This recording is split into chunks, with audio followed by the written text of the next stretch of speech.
in this video, I will provide you with 6 strategies to prepare a child with autism for a visit to the doctor. The visit to the doctor can be challenging and a stressful event for many children on the spectrum and for their parents. The unfamiliar environment of a doctor's office, coupled with the uncertainty of what to expect, can trigger anxiety and sensory overload for children on the autism spectrum. The bright lights, loud noises, and crowded waiting rooms can easily overload their sensory system, making it difficult for them to remain calm and cooperative.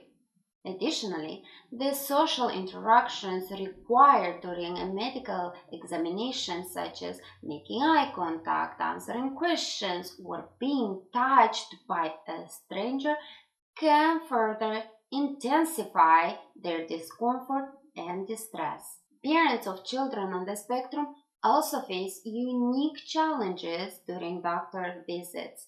They often worry about their child's reactions and the potential for meltdowns or aggressive behaviors in a medical setting.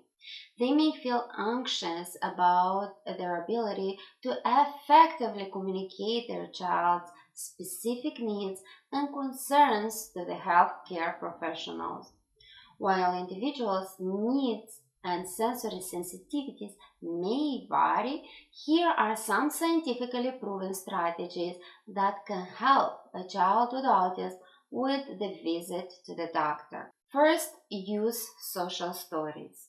Use visual aids such as social stories to help the child understand what to expect during the visit. This can reduce anxiety and provide a predictable structure. For example, if you know that you are having a visit to the doctor at the end of the month, then in the beginning of the month, you'll create a social story where you will use real pictures of your child and real pictures from the doctor's office to describe the trip to the doctor. You'll describe step by step all the procedures that the child will go through. You will include the expected behavior and the techniques that the child can use to decrease the anxiety, such as debriefing or squeezing a stress ball, and so on. You'll read the social story with the child every day so the child can prepare for the upcoming event. Second, use a visual schedule. Provide the child with a daily schedule.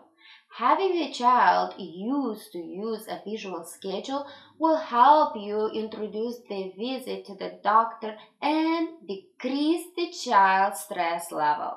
For example, on the day of the visit to the doctor, you will create the child's daily schedule in the morning and add the picture with the visit to the doctor on it. This way, the child will be more accepting of the upcoming trip. Third, sensory considerations. Many children with ASD have sensory sensitivities. Discuss any sensory triggers with the child's doctor in advance. For example, if the child is sensitive to bright lights or certain sound, communication can be made to minimize their impact.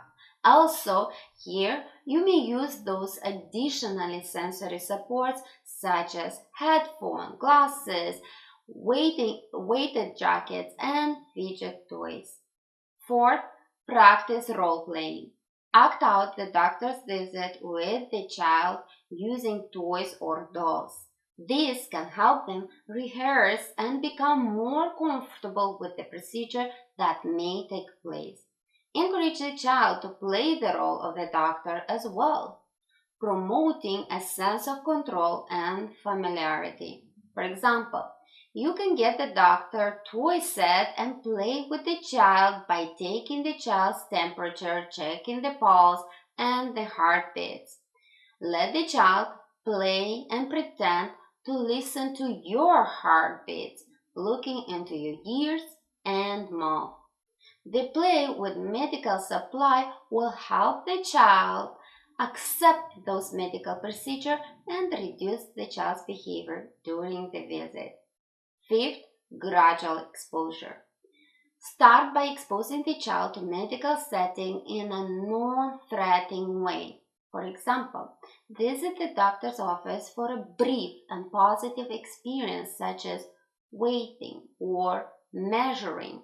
Gradually increase the duration and complexity of visit as the child becomes more comfortable. Sixth and last, reinforcement.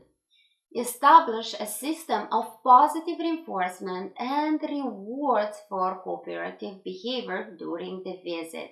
This can include verbal praise, small treats, or a preferred activity after the appointment. Rewards should be tailored to the child's interests and motivation. Once again, remember, each child is unique, so it's important to individualize the strategies based on their preferences, strengths, and challenges. I hope this video will help you to offer your child the support he or she needs when it comes to the visit to the doctor. If you have any questions, make sure you type them in the comments below, and I will do my best to get back to you. Thank you for watching. I'll see you in the next video.